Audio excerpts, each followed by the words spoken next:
første gang nogensinde er Dansk Folkeparti større end Socialdemokratiet. Det viser en ny meningsmåling foretaget af Opinion. Det er bemærkelsesværdigt at se, at hvis der var valg i dag, ville Dansk Folkeparti få hele 20,3% af stemmerne. Det er en stigning på 8% siden forrige valg i 2011. Derimod er Socialdemokratiet gået tilbage fra 24,8% til kun 20,7%.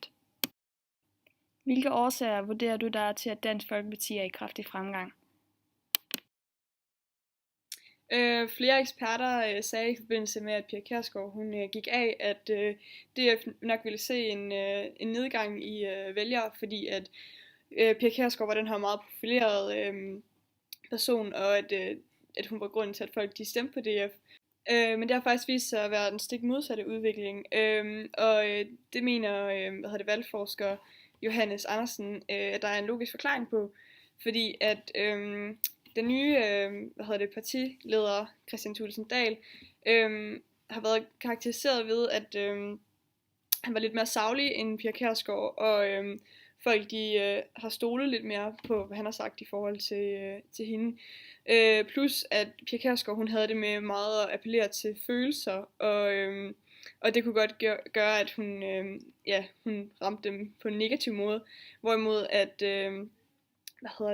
Kristian Thulesen Dahl han virker lidt mere afdæmpet og fremstår sådan lidt mere tilbageholdende end Pia Kjærsgaard gjorde, og det har vist sig at være positivt i forhold til vælgerskaren.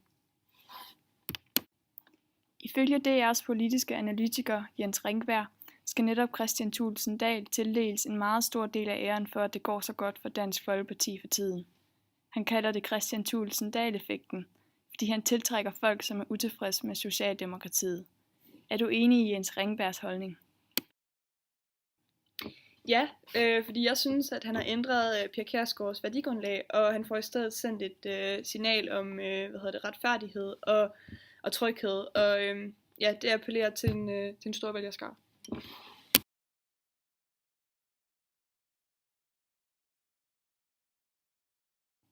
Ifølge meningsmålingen står Venstre lige nu til 23,6% af stemmerne. Det skyldes hovedsageligt, at Venstre har mistet 3 mandater til DF. Og det har hovedsageligt haft noget med Lars Løkke at gøre. I slutningen, hvor sagerne om de misbrugte penge var fremme i oktober, der begyndte meningsmålingerne at ændre sig. Så hovedsageligt skifter vælgerne egentlig, fordi de ikke kan appellere til formanden mere, og det samme gælder Socialdemokraterne.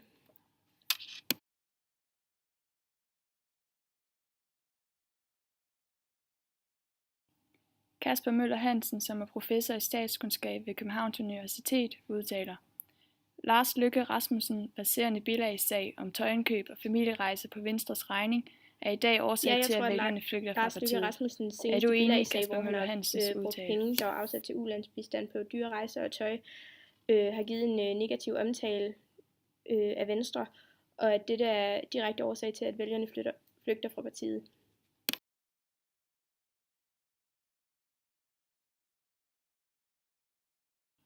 Hvem vinder så næste valg?